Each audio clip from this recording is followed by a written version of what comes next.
Good morning everyone.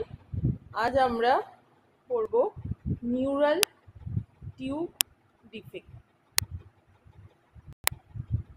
Neural tube defect বা যাকে আমরা বলি এনটিডি।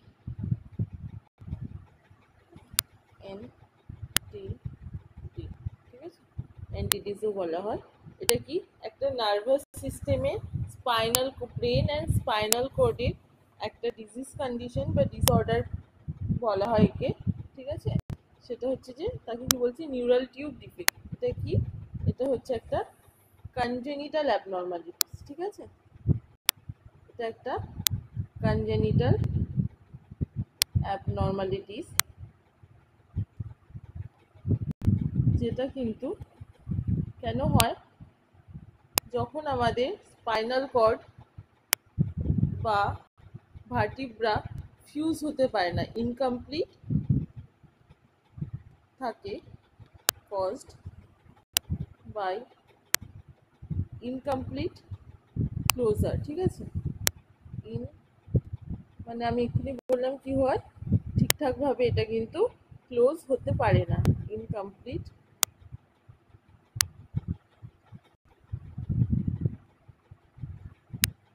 Closure of neural tube.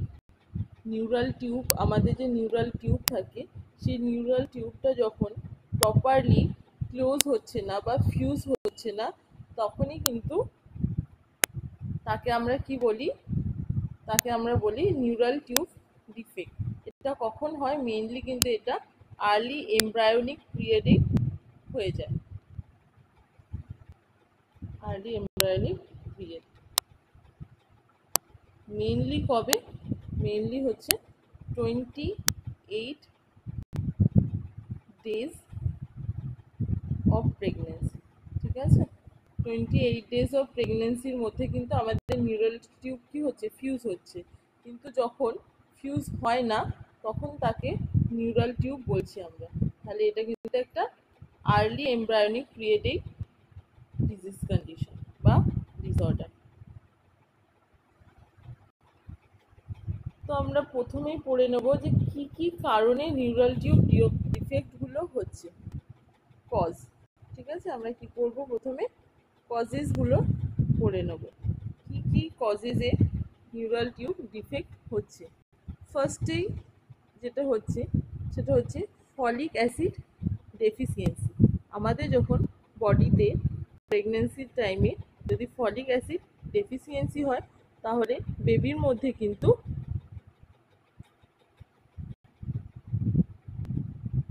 কি হয়, বেবির মধ্যে তখন কিন্তু নিউরাল টিউব ডিফেক্ট দেখতে পাওয়া যেতে পারে। নেক্সট হচ্ছে জিঙ্ক সাব ডেফিসিয়েন্সি। ঠিক আছে, ফলিক অ্যাসিডের মতো জিঙ্কও কিন্তু একটা গুরুত্বপূর্ণ ইম্পর্টেন্ট রোল প্লে করে ইন নিউরাল টিউব ফরমেশন। তো যদি জিঙ্ক ডেফিসিয়েন্সি হয়, সেটাও কিন্তু কজ করতে পারে নিউরাল টিউব ডিফেক্ট। এছাড়াও কিছু ক্রোমোজোমাল কারণেও কিন্তু হতে পারে। কোন কোন chromosome, mainly 13 and 15 number chromosome. ঠিক আছে, অ্যান্ড এছাড়াও আর কিছু, যখন প্রেগনেন্সি অবস্থায় যদি এমন কিছু ড্রাগ নেওয়া হয়, লাইক ভ্যালপ্রোইক অ্যাসিড, সেটাও কিন্তু লিড করে এনটিডিতে। ঠিক আছে, এছাড়া আর কি, প্রেগনেন্সি টাইমে যদি খুব বেশি রেডিওলজিক্যাল এক্সপোজার হয়, রেডিওলজিক্যাল এক্সপোজার হলেও সেই কারণেও কিন্তু এনটিডিস বা নিউরাল টিউব ডিফেক্ট হতে পারে।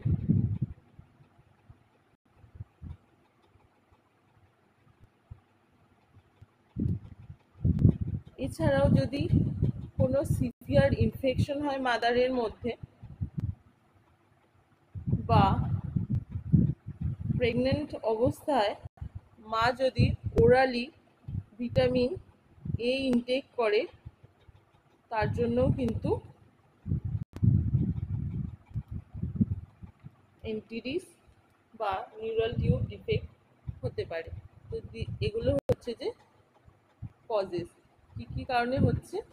ফার্স্ট হচ্ছে folic acid deficiency. Folic acid যদি প্রপারলি ইনটেক না করা হয় প্রেগনেন্সি টাইমে, জিঙ্ক ডেফিসিয়েন্সি থাকে, 13 অ্যান্ড 15 নাম্বার ক্রোমোসোমাল কিছু অ্যাবনর্মালিটিস থাকে, প্রেগনেন্ট অবস্থায় কিছু ড্রাগ নেওয়া যার সাইড এফেক্ট হিসেবেও নিউরাল টিউব ডিফেক্ট হতে পারে। প্রেগনেন্ট অবস্থায় যদি কোনো রেডিওলজিক্যাল এক্সপোজার হয় বেশি, তাহলেও হতে পারে। যদি সিভিয়ার ইনফেকশন হয়ে যায় মাদারের মধ্যে, তখনও কিন্তু বেবির নিউরাল টিউব ডিফেক্ট হতে পারে। এছাড়া মাদার যদি ওরালি ভিটামিন এ ইনটেক করে, তখনও কিন্তু সেই কারণেও কিন্তু নিউরাল টিউব ডিফেক্ট আমরা বেবির মধ্যে দেখতে পেতে পারি। তো নিউরাল টিউব ডিফেক্ট কত রকমের হয়, মেনলি কিন্তু এটা 3 টাইপসের দেখতে পাওয়া যায়। ঠিক আছে, কত টাইপসে দেখতে যায়, মেনলি 3 টাইপস। তো এবার আমরা একে একে টাইপসগুলো পড়ে নেব। ফার্স্টেই হচ্ছে এনেনসেফালি। এনেনসেফালি এনেনসেফালি কি? এনেনসেফালি হচ্ছে যে এটা ফেলিয়ার টু ফিউজ, যখন আপার ভার্টিব্রাতে ফিউজ করতে ফেলিয়ার হয় ইন আপার ভার্টিব্রা, তখন কিন্তু আমরা তাকে কি বলি, এনেনসেফালি বলি। ঠিক আছে,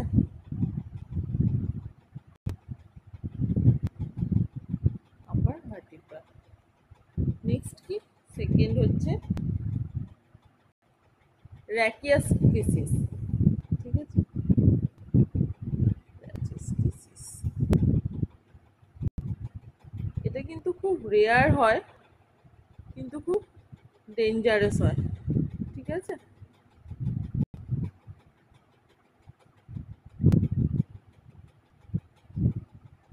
এটা মানে কি, এটা কিন্তু কমপ্লিট ফিশার হবে। যখন কমপ্লিট ফিশার মানে আপার পার্ট অ্যান্ড লোয়ার ভার্টিব্রা পুরোটাই যখন কমপ্লিটলি পুরোটাই কিন্তু ক্লোজ হবে না, তখন তাকে বলা হয় র্যাকিয়াসকেসিস। ফিশার ফর্মেশন হচ্ছে ভার্টিব্রাতে, তখন আমরা একে কি বলি, র্যাকিয়াসকেসিস বলি। এটা কিন্তু খুবই রেয়ার অ্যান্ড ডেঞ্জারাস হয়, রেয়ার হয় and most dangerous form of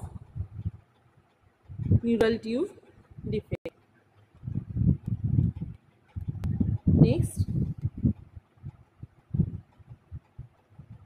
next type হচ্ছে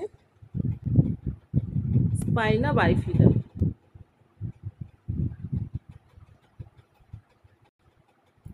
স্পাইনা বাইফিডা হচ্ছে যখন লোয়ার পার্টে ফিউজ ফর্মেশন হচ্ছে, তখন কিন্তু আমরা তাকে কি বলছি, স্পাইনা বাইফিডা বলছি। ঠিক আছে, কি হচ্ছে এটা, failure two fuse in lower vertebra. নিচের ভার্টিব্রাতে যখন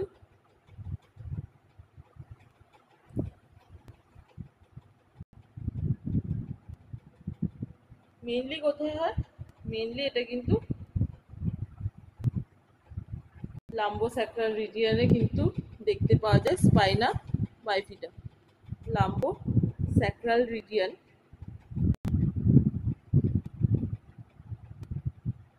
আমরা দেখতে পাই স্পাইনা বাইফিডা।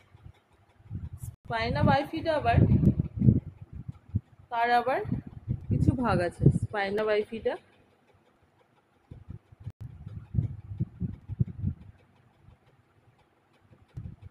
সে আবার কিন্তু দু রকমের হয়, স্পাইনা বাইফিডা অক্কাল্টা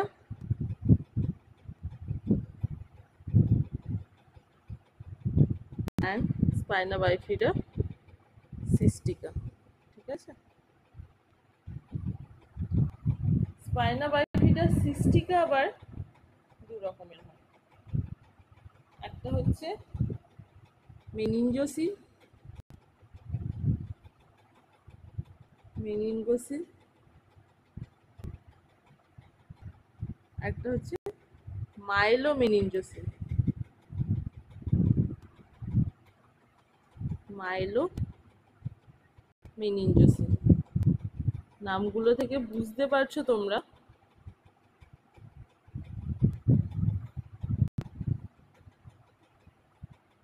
অকাল্টেতে কি হয়, শুধুমাত্র স্কিন এখানে ইনভলভ থাকে, মেনিনজেস। এখানে কি হয়, এখানটায় মেনিনজোমাইলোসিলের মেনিনজেস প্লাস সিএসএফ ইনভলভ হবে এখানে। আর মাইলোমেনিনজোসিলে মেনিনজেস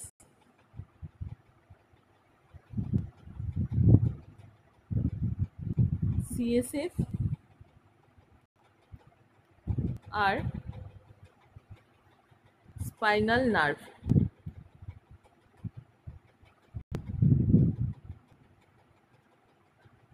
স্পাইনাল নার্ভ কিন্তু এখানে ইনভলভ থাকবে। তো সবার ফার্স্টে আমরা পড়ব স্পাইনা বাইফিডা অক্কালটা, তাই তো?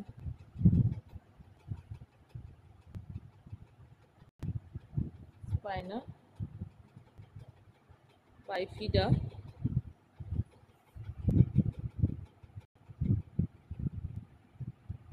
অক্কালটা, এটা কি? এখানে কি হচ্ছে, ফেলিয়ার টু ফিউজ হচ্ছে লোয়ার ভার্টিব্রাতেই হবে, কিন্তু এখানে কি থাকে, স্কিন ইনট্যাক্ট থাকছে, তাই তো? স্কিন ইনট্যাক্ট থাকছে, অ্যান্ড সেই স্কিন যেখানে ইনট্যাক্ট হচ্ছে ওখানে হেয়ার গ্রোথ দেখতে পাওয়া যাবে, ঠিক আছে?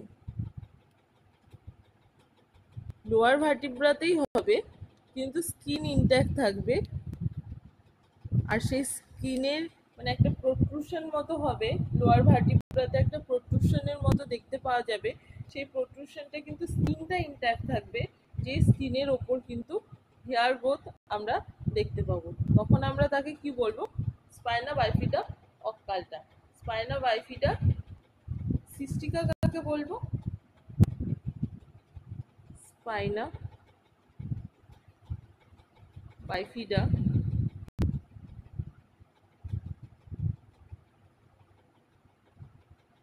সিস্টিকা।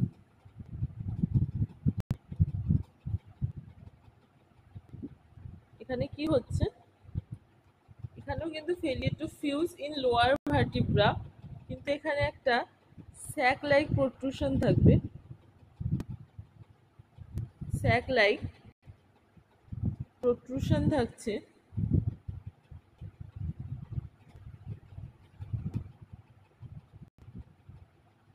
Of meninges and CSF. এখানে কি হচ্ছে, মেনিনজেস আর সিএসএফ। সিস্টিকা মানেই কিন্তু মেনিনজেস অ্যান্ড সিএসএফ দুটোই কিন্তু ইনভলভ থাকবে, ঠিক আছে? মেনিনজেস অ্যান্ড সিএসএফ দুটোই কিন্তু ইনভলভ থাকছে সিস্টিকাতে। এখানে মেনিনজেস অ্যান্ড সিএসএফ এর একটা প্রোট্রুশন দেখতে পাওয়া যাবে, যেখানে উইথ অর উইদাউট মানে থাকতেও পারে আবার নাও থাকতে পারে, কি involvement of nervous spinal nerve, ঠিক আছে? কি নার্ভাস ইনভলভ থাকতেও পারে অথবা নাও থাকতে পারে, তখন আমরা তাকে কি বলবো, স্পাইনা বাইফিডা সিস্টিকা। যদি নার্ভের ইনভলভমেন্ট থাকে তখন তাকে আমরা বলবো মেনিনজোমাইলোসিল, আর যদি ইনভলভমেন্ট না থাকে তখন তাকে আমরা কি বলবো, মেনিনজোসিল। যখন শুধুমাত্র মেনিনজেস আর সিএসএফ থাকছে তখন আমরা তাকে বলছি মেনিনজোসিল।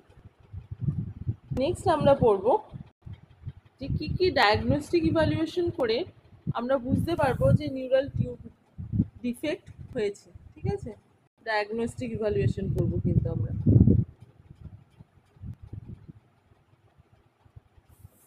ফার্স্টে কি প্রিনেটাল স্ক্রিনিং করাতে হবে মাদারের, করতে হয়, প্রিন্যাটাল স্ক্রিনিং করাতে হয়, যার মাধ্যমে আমরা কিন্তু বুঝতে পারবো যে বেবি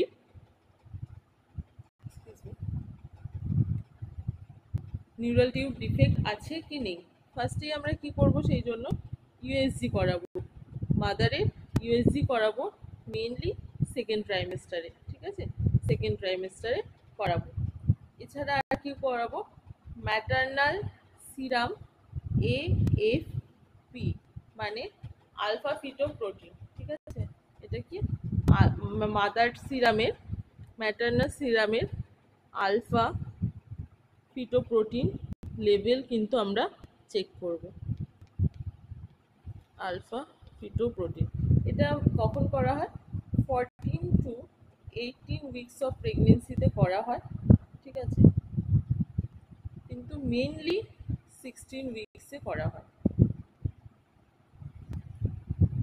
16 উইকস অফ প্রেগনেন্সিতে কিন্তু করা হয়। আলফা ফিটোপ্রোটিনের লেভেল যদি ইনক্রিজ থাকে, increase level of alpha fetoprotein, তাহলে কিন্তু বুঝতে হবে যে নিউরাল টিউব ডিফেক্ট আছে, ঠিক আছে। আলফা ফিটোপ্রোটিনের নর্মাল ভ্যালু কত, normal value of alpha fetoprotein কত, সেটা হচ্ছে 10 to 20 ন্যানোগ্রাম পার ডিএল, ঠিক আছে। আর কনফার্মেশনের জন্য আমরা অ্যামনিওসেন্টেসিস করব, সিনথেসিস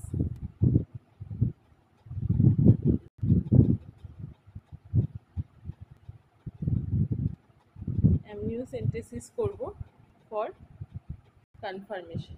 মেনলি কিন্তু আমরা এএফপি চেক করি, কিন্তু তাও পুরোপুরি ফুললি কনফার্মেশনের জন্য কিন্তু অ্যামনিওসেন্টেসিস করব আমরা, ঠিক আছে। নেক্সট ট্রিটমেন্ট, কি কি ট্রিটমেন্ট করব, যদি কোনো বেবি এনটিডি নিয়ে মানে এত কিছু টেস্ট ধরো কেউ করলো না, বা কোনোভাবে যদি সেটা মিস হয়ে যায়, ডায়াগনোস হলো না, অ্যান্ড এনটিডিস নিয়ে বেবি বর্ন হলো, তখন আমরা কি ট্রিটমেন্ট দেবো, তার জন্য সার্জিক্যাল কারেকশন করব আমরা, ঠিক আছে। তার ট্রিটমেন্ট হচ্ছে সার্জিক্যাল কারেকশন করতে হবে after birth, and supportive care দেওয়া হবে, বেবিকে কি করা হবে, সাপোর্টিভ কেয়ার দেওয়া হবে।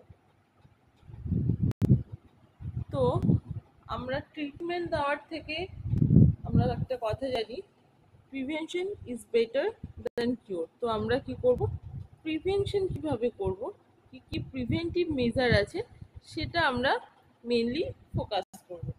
ফার্স্ট কি, ফার্স্ট হচ্ছে ফলিক অ্যাসিড সাপ্লিমেন্টেশন, ঠিক আছে।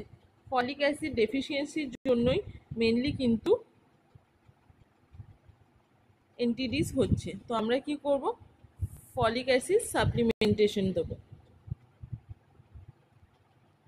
কাকে দেব, প্রেগনেন্ট মাদারকে দেব। নর্মাল একটা মানুষের ফলিক অ্যাসিডের রিকোয়ারমেন্ট হচ্ছে 100 mcg পার ডে, কিন্তু যখনই আমরা প্রেগনেন্ট মাদারদের দেবো, প্রেগনেন্সিতে দেবো, তার রিকোয়ারমেন্টটা কী হবে, বেড়ে যাবে, তাই তো। তো আমরা একটা প্রেগনেন্ট মাদারদের কত দেবো, 400 mcg দেবো পার ডে, ঠিক আছে। পার ডেতে 400 mcg করে দেওয়া হয়। তো কিন্তু কখন দেবো আমরা, এটা কিন্তু আমরা আর্লি প্রেগনেন্সিতে দেবো, মানে ডিউরিং ফার্স্ট ট্রাইমেস্টার দেবো, অথবা যখন প্ল্যানিং করছে তার 1 to 3 months বিফোর দেবো, ঠিক আছে, 3 months বিফোর অফ প্রেগনেন্সি। আর যদি কেউ প্ল্যানিংয়ের সময় না নেয়, তাহলে আমরা ফার্স্ট ট্রাইমেস্টারে কিন্তু দেব। নেক্সট আর কি করতে পারি, এছাড়া জিঙ্ক সাপ্লিমেন্টেশন দিতে পারি, ঠিক আছে। জিঙ্ক সাপ্লিমেন্টেশন দেবো, এটাও কিন্তু আমরা মাদারকেই দেবো, প্রেগনেন্ট মাদারকেই কিন্তু প্রিভেন্টিভ মেজার হিসেবে জিঙ্ক সাপ্লিমেন্টেশনও দেবো। নর্মাল মানুষের কত 10 to 15 mg পার ডে, কিন্তু যখনই এটা আমরা একটা প্রেগনেন্ট মাদারকে দেবো, প্রেগনেন্সিতে দেবো, তখন তার রিকোয়ারমেন্ট হয়ে যাচ্ছে 20 to 25 mg পার ডে। এটাও কিন্তু ফলিক অ্যাসিডের মতোই before 1 to 3 months of pregnancy দেওয়া হয়, ঠিক আছে।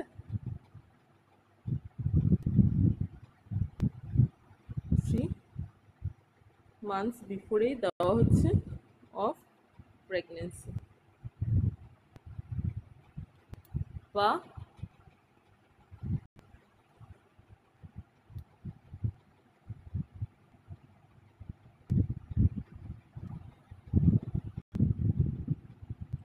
অর আর্লি প্রেগনেন্সিতে দেওয়া হয়।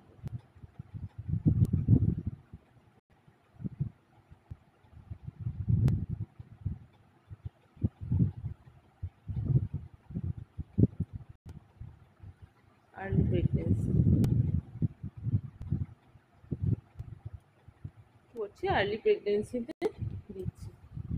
Zinc supplementation and folic acid supplementation দিয়ে আমরা কিন্তু রিডিউস করতে পারি 70% রিস্কটাকে, কিন্তু আমরা রিডিউস করতে পারি, ঠিক আছে। তো অবশ্যই আমরা এটা কিন্তু প্রত্যেকটা কাপলকে বোঝাবো যে প্রিনেটাল স্ক্রিনিং করানোর জন্য আমরা কিন্তু প্রত্যেকটা কাপলকে বোঝাতে হবে যে প্রিনেটাল স্ক্রিনিং করাও, যে বেবির কোনো রকম ক্রোমোসোমাল অ্যাবনর্মালিটি আছে কিনা দেখার জন্য আমরা কিন্তু অবশ্যই মাদারদের কি করি, স্ক্রিনিং করি, ইউএসজি করি, বিভিন্ন রকমের টেস্ট করি, যার থেকে আমরা বুঝতে পারি যে বেবির কোনো রকম কোনো প্রবলেম আছে কিনা, ঠিক আছে।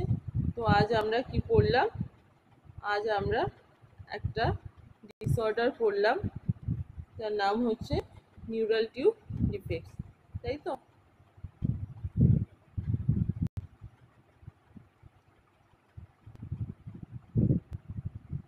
তো তোমরা বলো যে তোমাদের এটা নিয়ে কোনো ডাউট আছে কি না, তোমরা সেটা কমেন্টে জানাও।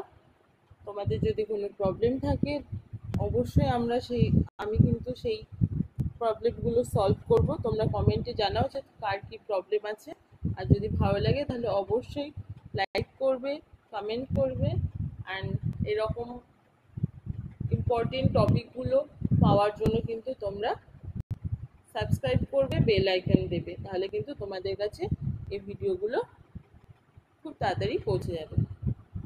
Thank you.